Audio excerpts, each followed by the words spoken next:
So we kind of have to live in a world where we know branding is valuable, but we might not see that in a last click attribution report. But then in a last click attribution report, you absolutely can start dialing in things like, okay, is social media driving traffic to the site? Is it contributing to a conversion path? Are we getting emails out of it? And like some of the things that you can do to sort of see those social media assists, or if social media is driving revenue. So you can also track those types of things. So generally for e-commerce clients, we track all of that, but then we bubble up the things that we know that the e-commerce brand cares the most about. Because generally brands will come to us and then go, we care about revenue and nothing else. Or they'll go, no, we're a little more sophisticated. We care about engagement, nothing else. Or our board just wants to kick the shit out of that e-commerce brand, so we need more followers than them. So there tends to be a couple of things that's sort of the guiding metric based on where that client sees value. Hey everyone, welcome to the e-commerce traffic and conversion podcast. My name is Scott Branley and I'm here with my co-host DJ Sprague and our special guest Natalie Henley. Natalie, how are you doing today? You know what? I am doing awesome. How are you, Scott? So good. Yeah, this is a real pleasure, Natalie. I've known Natalie for many years. We've spoken together at the conversion conference. And very impressed with her knowledge, her presentation, her company, her deliverables. So we were really excited to have her on the podcast. It's just a little bit about Natalie, her full name, Natalie Henley. She's a widely acclaimed speaker, consultant, and owner of Volume 9, a digital marketing agency based in Denver, Colorado. Volume 9 focuses on growing brands organically through SEO and social media. They've been a growing business for almost 20 years. And have worked with notable brands such as Dillard's, Backcountry, Dr. Scholl's, Land's End, Little Tikes, Tire Kingdom, and a lot more. And they really have a great company, great product, great service. And we're really excited to learn more about Volume 9, what you guys do, your philosophy, your approach, etc. Yeah, I'm excited to be here. Thanks for having me, guys. Absolutely. Well, so let's get right into it. So question one is, how did you get into this industry? Yeah, so I went to college and I studied it. I got a PhD in digital marketing and social media. Just kidding. Obviously, that's not how that happened. So when I went to college, I was really lucky. I was like one of the first 20 universities to get onto Facebook. So I started, dabbling in social media back when I was college, getting used to it. So then when I started cutting my teeth in digital marketing was finally when social media, and at that time it was really Facebook and MySpace, were starting to open up to businesses, and they were trying to figure out how the heck to use that as a channel. So I got back into it way back then, and it was almost like people are asking questions about Facebook. Who knows how to talk to them about it? So that's way back. Yeah. Probably how I got into it is just, it started happening and, people had questions. We just started working through and figuring it out. And that's, 20 years ago. But now it's kind of really adapted. And, I think as an agency, I think as we've really grown up and kind of figured out, gosh, who do we want to be as an agency? What do we want to be best in class at? And we really dialed in social media as one of our core services. Okay.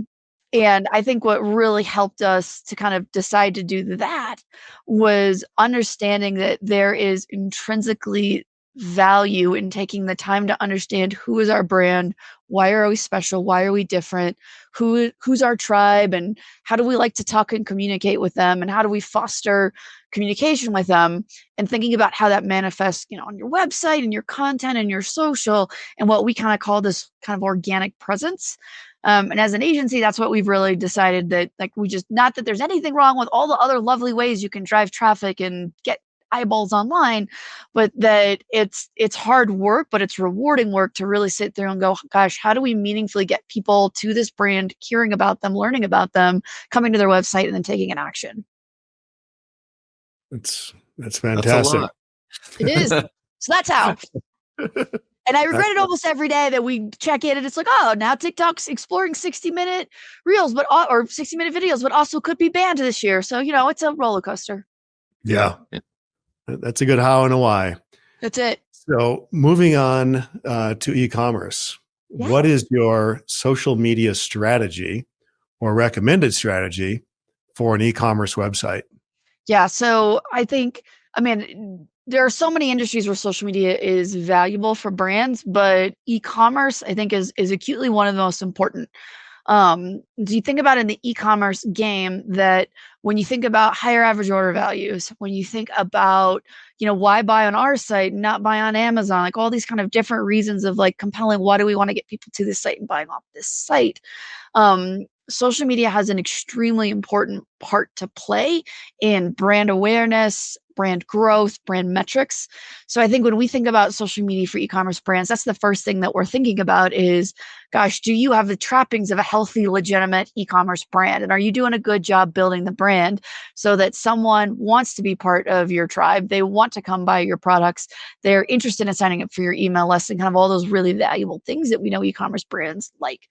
And then once you're really building that awesome engaged community, then are you also taking advantage of some, more conversion oriented plays that you can do on social media, whether that's, oh, we're going to run an ad. Oh, we are going to have some more bottom of funnel content. We're going to do TikTok shop. And there's all these kind of great components to social media that you can layer in to help direct more sales and attribute more sales on a last click attribution model to social media. But I would say for e-commerce, like the main thing we're thinking about first and foremost is, do you have a great social media community that's engaged, that's growing? Because you're going to find that manifests in a lot of really positive things.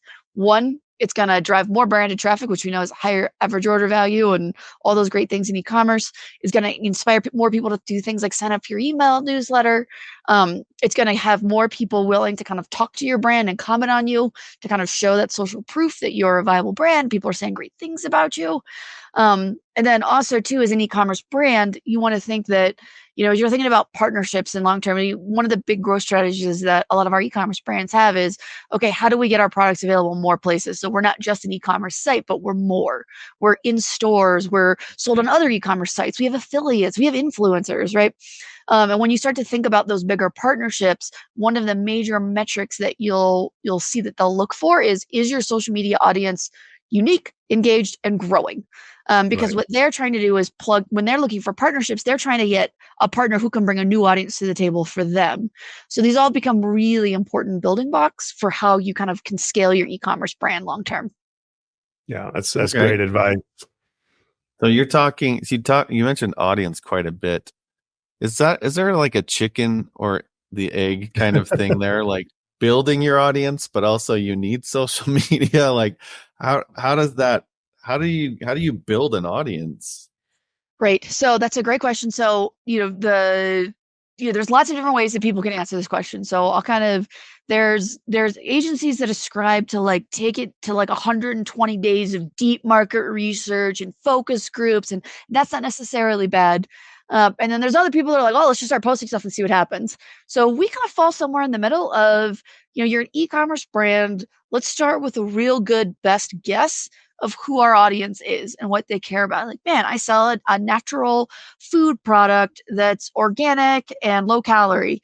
Based on that information alone, I can start to guess who my audience is and the kinds of things that they care about. Or, oh, I'm a meat brand and I deliver meat packages, right? So you can start to kind of, even as you think about your product lines, kind of who is that general tribe, and even just starting to create content for that tribe a bit more. And then one of the things we also really strongly recommend is building audiences in like Meta is a great example. They'll let you build interest-based, demographic-based audiences, and then you can kind of start creating content and boosting that in front of your audiences. You can also kind of start creating lookalikes, and basically as you do that, you can get the wheel turning, and then your data will start coming back in from Meta and kind of the social platforms that you're using about your demographics and what's popping. And then that'll help you build that audience more and more. But you're not wrong. Like you gotta start small and mighty and kind of build it. But the best thing, in my assessment, the best thing to do is take a great best guess. Don't be afraid to be a little unique and creative, and then start testing stuff and then dialing that in based on what your data is telling you. Show your personality, be authentic, be interesting, be unique, right? Completely makes sense. The famous cat lady, right? Talk to your tribe, which is cat ladies. Yep. For example. Okay, so we've built an audience, or we're building an audience. Now, what about engagement? what are maybe 3 top strategies you either use or recommend to create engagement? So, and we have a whole, I think I sent this to you at the end, but we have a whole like template on how to do engagement on our site. If anybody listening wants to go download like a full checklist of how to do this. So, but in a nutshell, 3 big ways to kind of build engagement on your page. 1, post engaging content. So ask the question, make it fun, do this or that, do a contest. Like think about how when you're posting the content, you can make it easy for someone to want to comment back. So that's the first thing, is just engaging when you write your content. Don't think about it like this is a press release. I'm just vomiting this out to the ether. It's no, I'm talking to my tribe. Like, what do you guys think? Or what would you prefer? Or hey guys, I'm thinking about a new product. What do you think we should do next? And just create content that gets your audience talking back. And then the next 2 things I would say, I would break down into inbound engagement and outbound engagement. It is critically important for any brand that's taking social media seriously to invest in inbound engagement. It's generally not extremely time intensive, but it's really important. And when I say inbound engagement, I mean someone DM'd us, someone made a positive comment, someone said something to us. Take a minute, like it, reply to it, answer the DM, do something with it. And the reason we say that is that why would you go to all the trouble as a business to like set up a brand new awesome happy hour where you're creating great visuals and you're sharing awesome valuable content and you're inviting your audience to come, and then someone finally is the first person in and they come into your new happy hour and they say hi and you say nothing back. It's really a buzzkill. So so that's why like an inbound, it's really important to especially give positive encouragement to people that are finally sort of sticking their neck out and commenting to you, to be like, yes, you're rewarded, we're commenting back. Right. And then the second big one is outbound. And this is really cool for e-commerce. And I think a lot of e-commerce brands, a lot of times when we talk to them, this is a missing link for them, of taking the time, especially when you're kind of a newer brand, or you're really trying to build followers and awareness, of taking the time on behalf of the brand to go out to things like trending hashtags and participate in those conversations, or find partners or friendly brands and get into their feed and into their conversations. So it's like if you're a meat company, you should be probably looking at like hashtag grilling and grill recipes and grill companies and you know what I mean? And you really should be thinking about how do we get our brand and on behalf of our company into those feeds, communicating and engaging with those guys. And you can find when you start dedicating even just some dedicated hours, even an hour per week on somebody's like, hey, go find 3 hashtags, go create some comments, go out and like some of these brands. You'll see how quickly your Instagram followers and things like that start to grow and how much more engagement you start getting back into your feed. Fantastic. Lots of great ideas right there. Yeah. Laundry list. That's it. So many things. But yeah, we have a whole like checklist of how to go do that per platform, because outbound engagement looks different. Like on Instagram, it's more hashtag related. So it's a little different based on the platform you're on. So we have a whole like checklist if anybody wants to download that, of how to do that. Great. We'll put that in the show notes at the end. Perfect. So as far as e-commerce goes, have you found a certain type of social media that works better than others? Well, let's go with yes and no. In general, on e-commerce, so it kind of depends on who your audience is, right? So because we sell stuff online, so we're in an industry together, but it's like, what is the stuff you're selling? Can make a big difference about what kind of content or what's going to resonate the best with your audience. So we tend to find that it's a little more audience based on platforms and what works best in e-commerce. But in general, for e-commerce, the platforms that we've seen the most success with are Instagram, Facebook, TikTok, and Pinterest. Those tend to be some combination of 4, and then also YouTube, if you consider that social. Those tend to be the big ones. But that's, again, unless you're an e-commerce that services wholesale, and then LinkedIn might be good for you. Or maybe you, like, we had a really interesting like one where it was a company that serviced new parents, and they were really trying to expand into new fathers. Because they were doing a really good job selling baby products to moms, but they wanted to get into fathers. And we realized that YouTube was our best strategy, because most guys at 2 a.m. when they have a baby start YouTubing how to do stuff. So that ended up being a much better format for them than women in Instagram. So it really kind of depends more on your audience, but those tend to be the big ones. I would say in general, right now, the big behemoth across the board is Instagram. Universally, yeah. Yeah. That just kind of has appeal across all the demographics and psychographics. It does, with the big exception of if your product line skews way older, it's probably going to be Facebook. And if you're, but even when you're skewing really crafty, which obviously makes sense for Pinterest, Instagram still is pretty successful. And then TikTok, as you can imagine, is skewing younger. So if you don't have like a fun, quirky brand or kind of a newer product that might appeal to younger generations, you might find TikTok isn't as great of a place. We've got a couple really big kind of enterprise level clients that are struggling a little more with TikTok, only because they're a little bit more buttoned up in professional organizations, and then their target audiences just tend to not be on TikTok at the moment. Doesn't mean they won't be long term. I would say that regardless of the platform you're on, far and away the biggest content format that's performing well right now is short form vertical videos. So 60-second or less vertical videos, and they can go everywhere. But that in general as a content format is outperforming everything else right now. So where would a vertical format not be appropriate? So vertical formats sometimes don't work that well in LinkedIn because the LinkedIn kind of works well with those horizontal videos. And then if you're embedding it on your site, so if you're doing like a YouTube embed, there's just some places where like the horizontal format just looks better.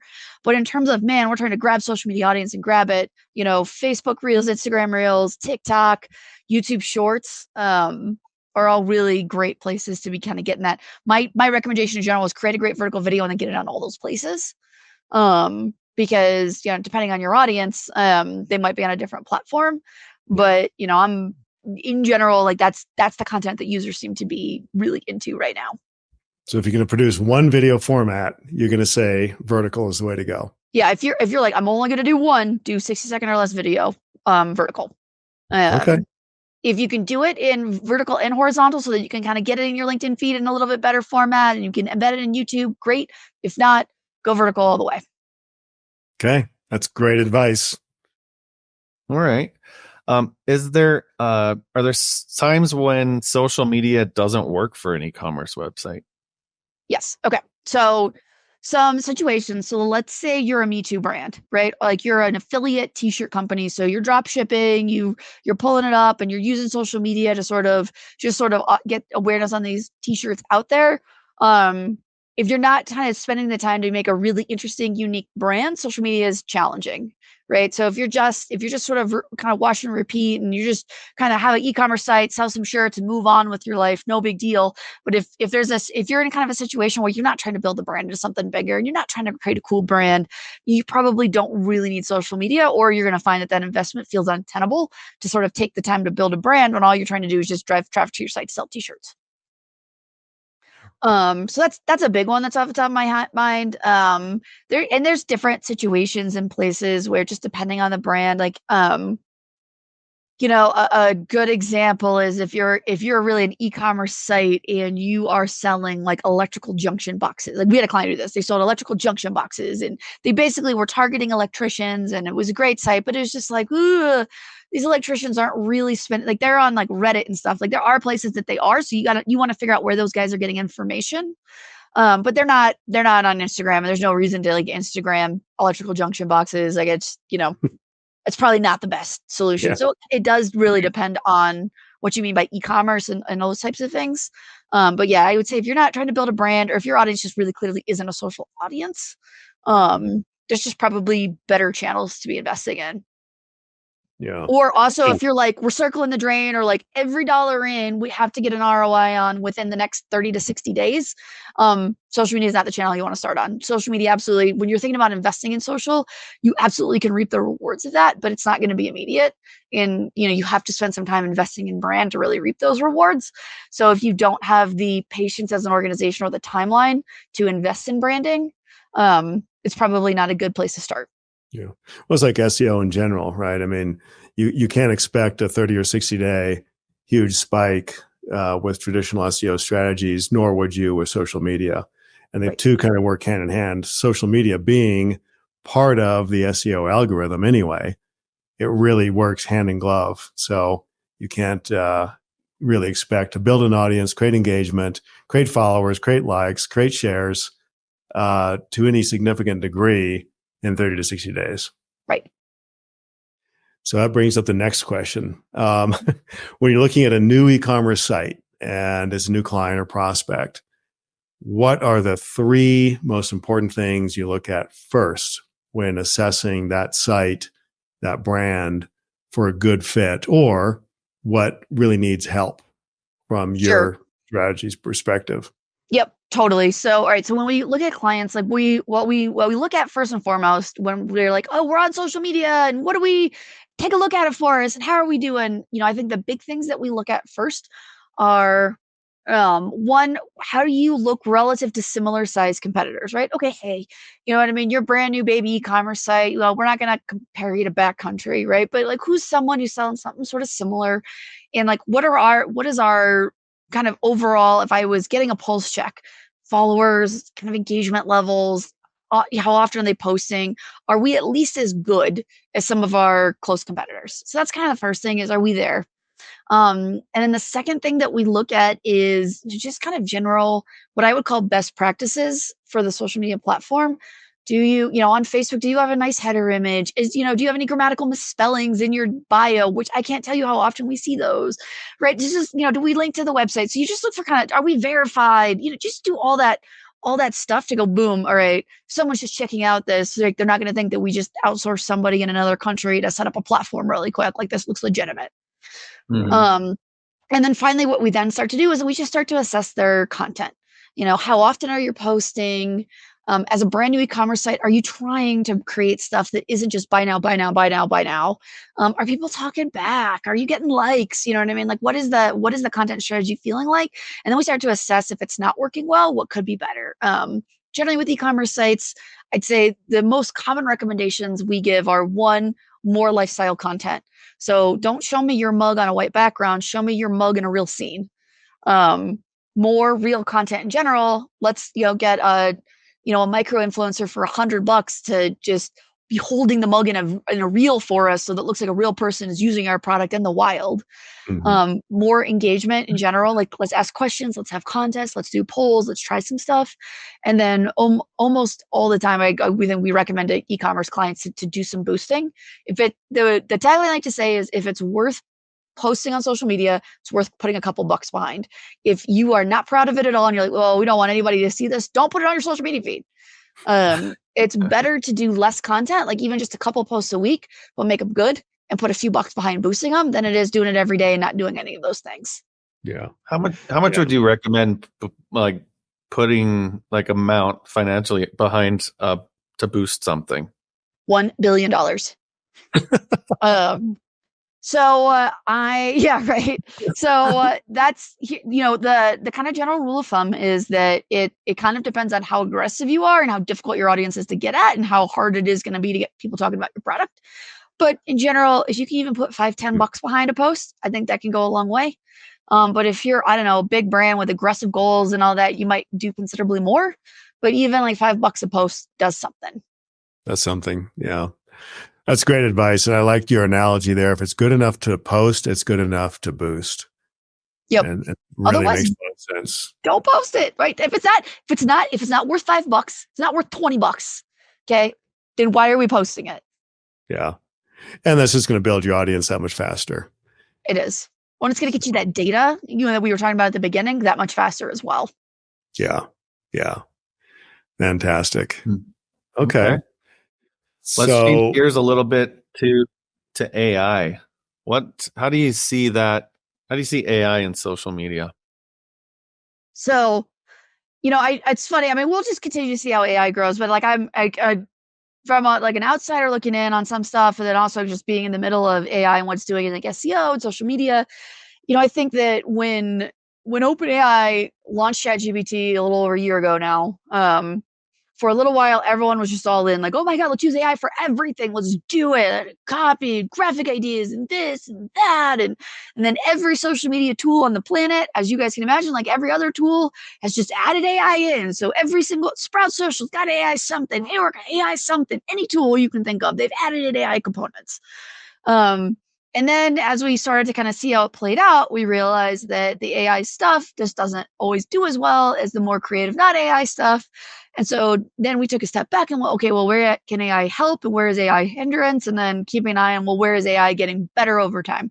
So I think this is a obviously in a very evolving industry and conversation.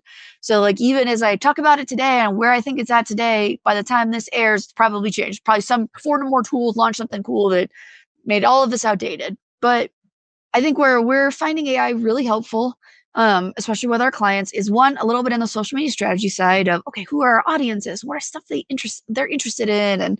And a little bit on our social calendaring, not a ton. There's definitely context and creativity that great social media calendars need, that it just AI, I mean, what AI is doing is it's looking at a bunch of information of what everybody's already done and kind of what it can extrapolate next, but it doesn't really have brand new, unique, creative thoughts. So, and you'll find that in social media, you need a little bit of both. So to get some of those ideas of like, okay, we just need some ideas for this brand, for this month. What do you think? You know, asking AI to give you a bunch of ideas in that creative process so you can distill it down and turn it into something really interesting, can be really helpful in the creative process. We have found AI is really useful in writing copy. You do have to be careful to sort of put inputs in, because what you don't want especially for an e-commerce brand, is really boring sounding copy. You really want to think of who are we as a brand, what's our persona, how do we talk, and then you want to make sure your copy reflects that. Yeah. So you really want to make sure you're getting the inputs correctly into AI to get that output. But it's really helpful for that. And then we keep testing it on graphics, and we're holding crossing our fingers that at some point it's going to be really useful for graphics and video. But so far it's been fun for graphics and video, but I wouldn't call it like ready for prime time on a social media calendar. But anytime, Canva is one of our favorite tools. They've got a whole AI suite. We keep playing around with that stuff. Like our fingers are crossed that at some point here, and we're paying attention to like what the video tools are doing, and it's neat. It's something, but it's not quite ready for like brand videos. So that's where we're at right now. But I mean, I think where this is going to evolve is more and more tools are going to try and find more and more ways to get social media content through AI. And I think anywhere we can pick up those, where we can pick that capability up and that time savings, it's great because we can roll it to our clients by either doing more or charging less. But the trick is that it still has to be high quality. So up until the point that AI creates content that isn't high quality, it's sort of more of a test zone for us than it's ready to go to clients. But we're keeping an eye on it and hopeful that at some point it gets to a point here where it's like, yes, we can just put inputs in and we're gonna get all this great graphics out. But so far we're not quite there. Yeah.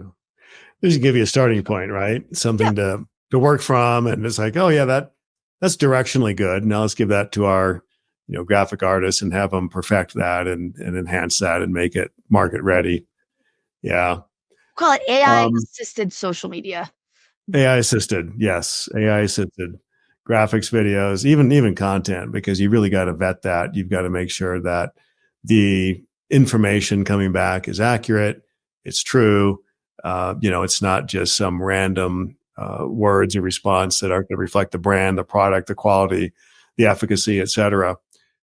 So if you could. No, what we are finding too, as you say all of that, is that what we're seeing right now is a huge push towards user generated content. So a lot of social media followers are tending to comment on, engage with stuff that looks real, even if it's not as pretty and sculpted, because they know that it's not created by AI. Like they're like, oh, that's a real person using a real product. So that's more what we're leaning into as an agency right now, because it's what the industry, it seems to be what customers are asking for. And it seems to be where the world is going, of give us content that AI couldn't have created. That's an interesting statement. I love that. Give us something AI couldn't have created, because we all see it. So much noise on the web that's AI generated blogs and content, and it's not authentic. It doesn't show real experience, and it's just words, right? So I think that UGC concept is really critical. is ingesting, finding, aggregating, requesting, sharing UGC from real people, real experiences with the product, with the service, with the brand that is authentic, that isn't, AI generated. Probably will be the thing that everybody looks for, because everybody's looking for the authenticity. Yep. I want to peel back the curtain and really see what's going on, not just some whitewashed content that AI created that is probably on brand voice, but it's really not a user experience. Yep. That's great. So if you could share with us a campaign you did with an e-commerce brand that you're particularly proud of, and what you did and how it worked. Yeah, I will pull up one. I'll talk about one that we actually won an award for. This was kind of a neat one for us. Well, we got a couple, but I can narrow it down to one e-commerce I'm the most excited about. So we worked with a company called Hot Tools. But fewer ladies, if ladies have heard of this brand, you guys might not be as familiar with it. Hot Tools is like a professional curling iron brand. So, and when we worked with them, we actually worked through with a myriad of brands. So we worked with Bedhead, Revlon, Hot Tools. So there was a kind of a set of brands. And what was really fun about this one is they brought us in, this was a really cool case study in how much copy can really impact your social media audience. So when we came in, they already had kind of some user generated content coming in. They had a creative team taking photos of products and photos of people with their hair done. And what we did, but everything was like really stodgy. Like, we are Hot Tools. If you would like to buy from us, you can come to our website, or you can check us out on any of our various retailers. So we're like, okay, let's start breaking this out by audience. So like, who does Hot Tools professional talk to? And they talk to stylists and salons. That's who generally buys that. It's a very expensive curling iron, and it can do a lot of hair very quickly. All the way down to Bedhead, it's their cheapest product. They target kind of a much younger generation of like brand new ladies go into Walmart to buy their first curling iron, right? So we've got just sets of different audiences. So we had some really fun before and afters of the engagement, and we just basically skyrocketed everything.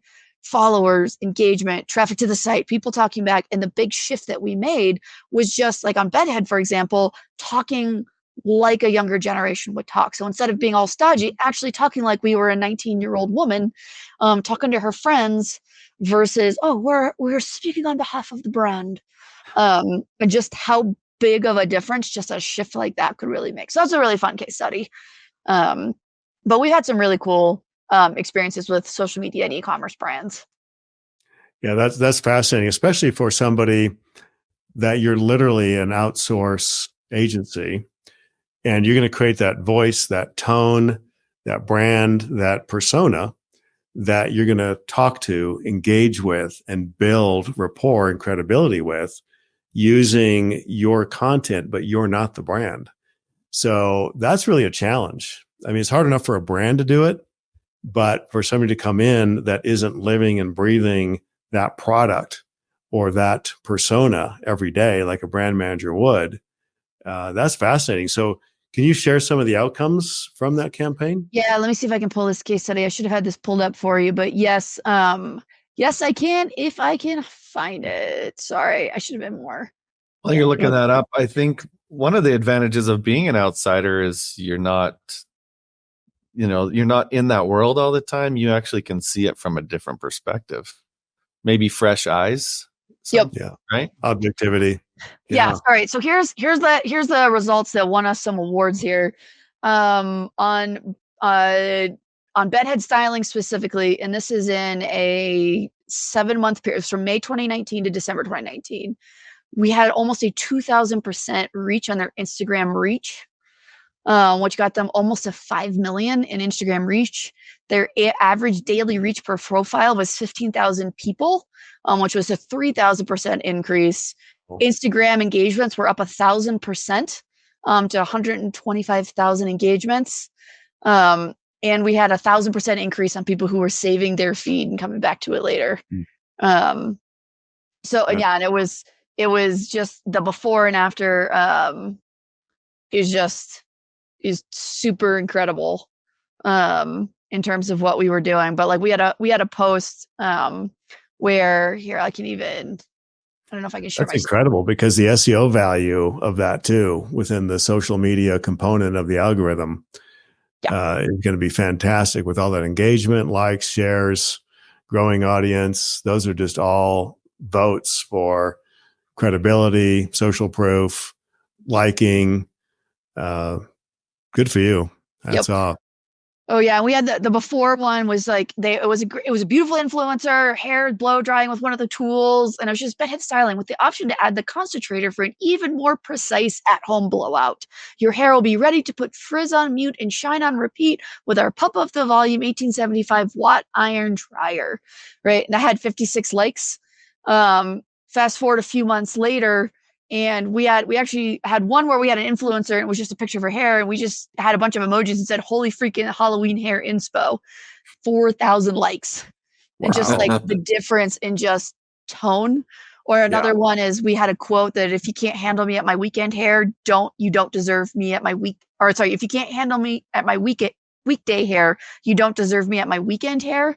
2,000 likes, right? And it was just like just getting into the persona and the fun and the tone. So this was a cool example of just how impactful copy can be, and why you don't want to just let AI also just take the wheel on your copy. Like you really want to make sure you sound like a human talking to other humans. Yeah.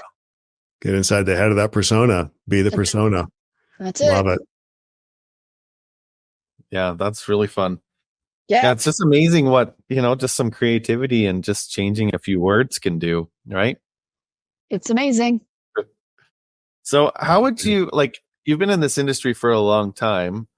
How do you measure the success of a social media campaign?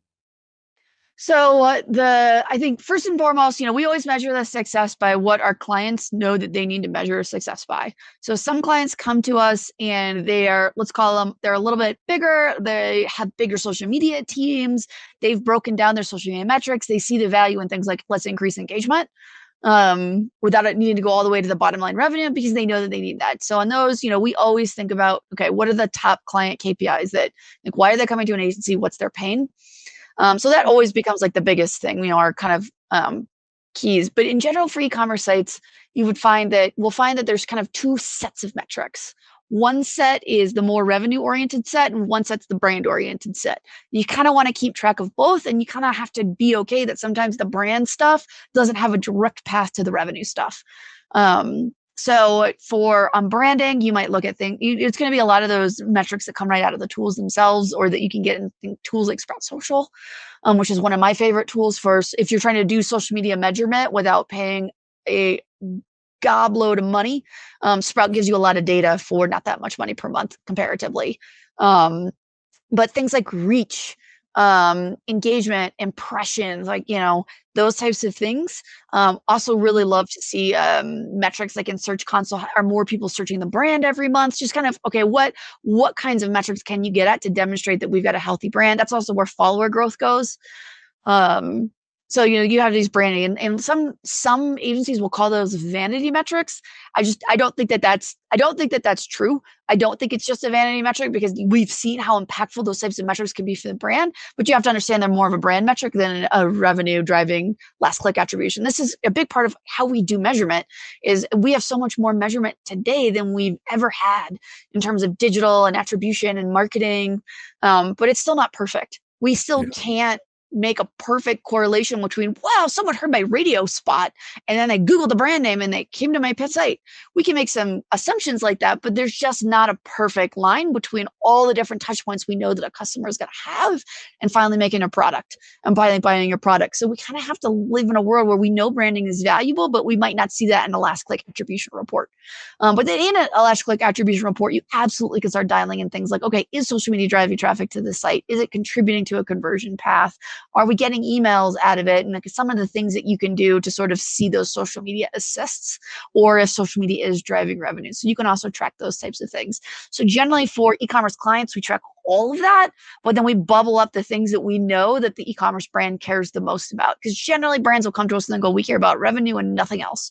Or they'll go, no, we're a little more sophisticated. We care about engagement, nothing else. Or our board just wants to kick the shit out of that e-commerce brand. So we need more followers than them. So there tends to be a couple of things as sort of the guiding metric based on where that client sees value. Yeah. Gotcha. Those are great points. I'm glad you mentioned, the vanity metrics and impressions, because obviously the research shows that if you don't get the top line impressions and visibility, then the bottom line always suffers. And you can't throw out the top line and expect the bottom line to get better. It works inversely. When you get more top line, you get more bottom line, because that's how the funnel works. That's what we call it the funnel, right? So yeah, glad you brought that up. Okay, so for our traditional $1 million question, Natalie. Yep. This is the biggie. What's the one thing you would recommend right now to an e-commerce brand that would make the biggest impact on their business regarding social media? Invest in video.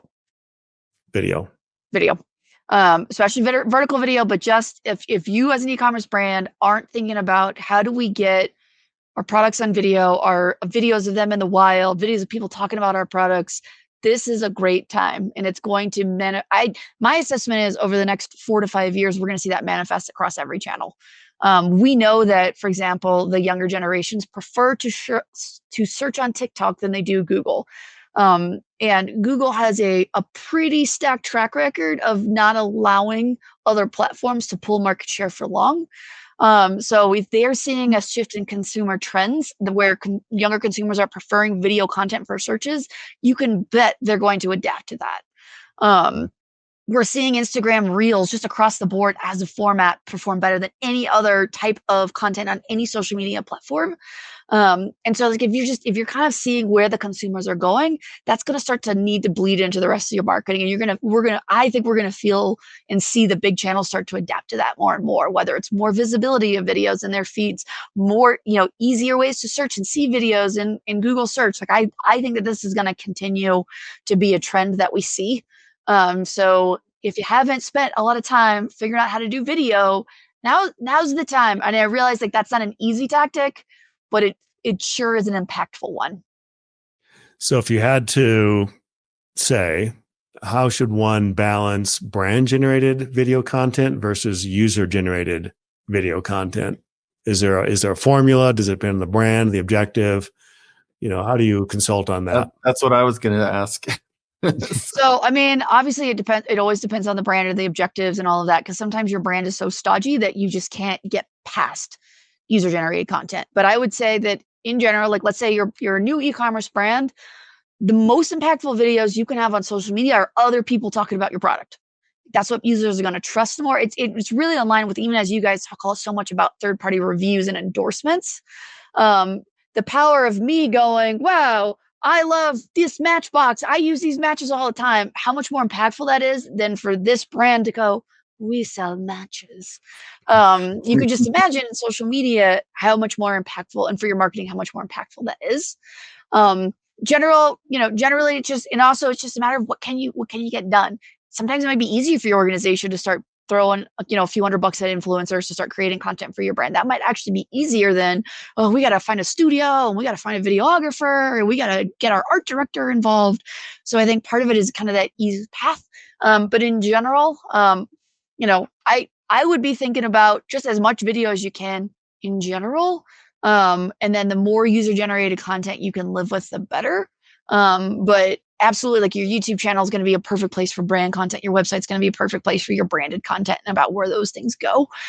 So it just kind of depends on what you're the most excited about that'll convince you to do video. If you're really excited because it's going to increase your Instagram engagement rates, then do UGC. If you're excited because you want more people to follow your YouTube channel, then do branded videos. If you just want more people to that site buying stuff, get some great product videos on your product detail pages. There's almost nowhere that you're going to be able to put a video that you're not going to see impact from it. Fantastic. Great summary. Emphatic, exciting. Yeah, completely makes sense. And all 60 seconds it was left, easy. right? Like, I wish the easiest thing is just go right now and go into your meta keywords and just put some keywords in there and boom, money's going to fall from the sky. Pick up your phone and start creating vertical videos. That's it. That's the message. Yeah, it's funny you say that. I was at a SaaS company years ago, B2B, and I was at a conference, and I randomly ran into this top dog that we were trying to get to. He was a state education leader for the state of Georgia. No, it wasn't the state of Georgia, different state. Anyway, ran into him in the hall between conference sessions, had my phone, and I said, man, I would love to just get your feedback on this concept.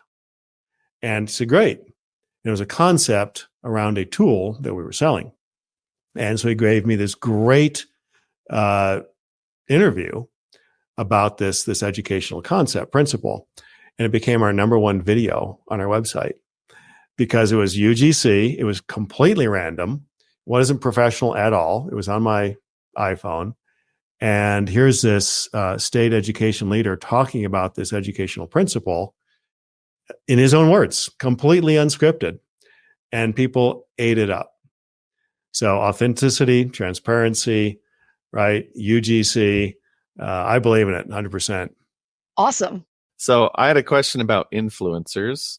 So the idea of maybe you can't go out and get UGC, but you could hire some influencers to promote your products. What does that typically cost to get a decent influencer, and can that be a good strategy for marketing? So it can be an awesome strategy, especially for e-commerce brands. Obviously, as you imagine, like different industries, are going to struggle with influencers, but a physical product, especially if it's a, at-home consumer product, influencers can be really, really great as a way to promote your content. We're seeing that kind of across the board, whether it's a cheap $5 thing or it's a more expensive robotics kit. The more that we have real people talking about and, showing off a product, those tend to be the highest engagement video pieces of content. The challenge with influencer programs is they can be pricey, and because influencers are hard to manage. That's the general, I wish we get it because clients are like, oh, why is it, cost so much? I was like, well, because one, you got to come up with an idea of what you want your influencers to be talking about. And then you got to go research them. And everybody's going to come back being like, yes, I can do it. But you got to go look at their stuff and make sure it looks good, make sure their audience looks good if you care about that influence. And then their pricing is across the board. So you might have to negotiate with them, or someone wants $10,000 for something that the industry says is probably only worth 200. So you got to do that.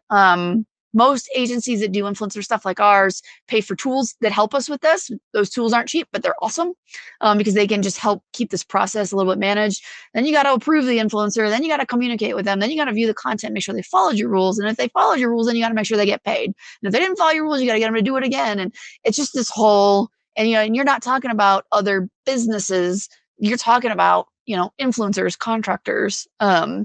So these, it's just it's a little bit of the Wild West. So it's a lot of work to manage that. But the upside of that, like when we've done that with our e-commerce clients, is we've had some of our most successful campaigns. And one time we launched an influencer campaign, and the client called us like, "What do we do today? Because it's working." So you can find that it takes a little bit of investment and time, but you can really read the time. So either you're going to pay an agency for the time to manage these influencers, or you can do it yourself. But if you're going to do it yourself, just plan on it takes more time than you think. Even if you're just going, oh, we're going to start with 5 influencers, that can take some time to go through that whole process. And then usually influencers, they expect a product.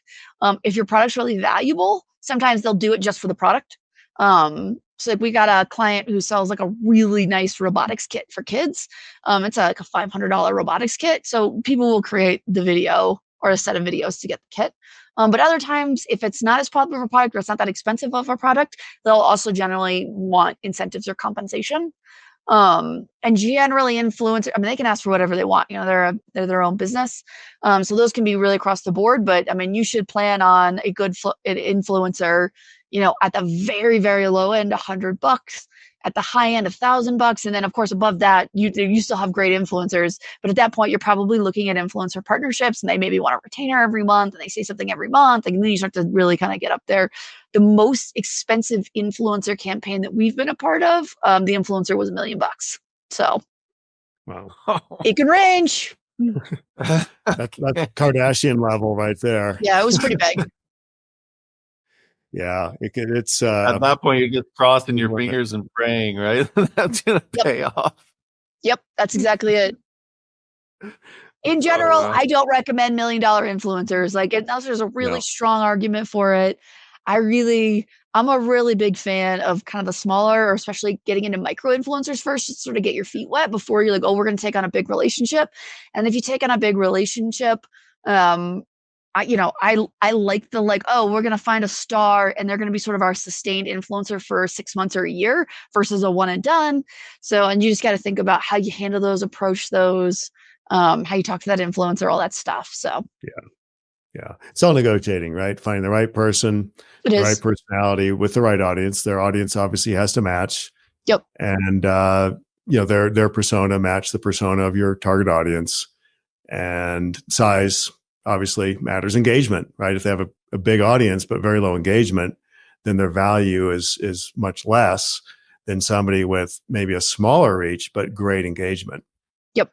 And then you also even at the back end, you got to measure all of this. You got to make sure if they're posting it that you're getting all the metrics of what they did and if it worked, so that you can feel like, oh, this was a good investment, or oh, that was a terrible idea. Let's not spend $1,000 on this person again.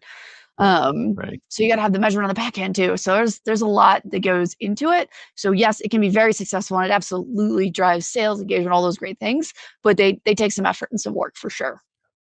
Yeah, absolutely. Quick random question. Are unboxing videos still popular and something, worth doing for an e-commerce brand? Let's go with yes, might as well throw it in the mix, but they're not quite as big as they used to be, but they're not big either. Yeah. In general, I think just seeing stuff on videos, I think unboxing is really great, especially if you did a nice boxing and packaging, because people are like, oh, ooh, it comes in a blue box. But if your box is crap, like we had a client, they wanted to do an unboxing video and they had like terrible shipping and packaging. It's like, well, let's not show off what this looks like when Amazon delivers it. Let's find something else that we can do with this.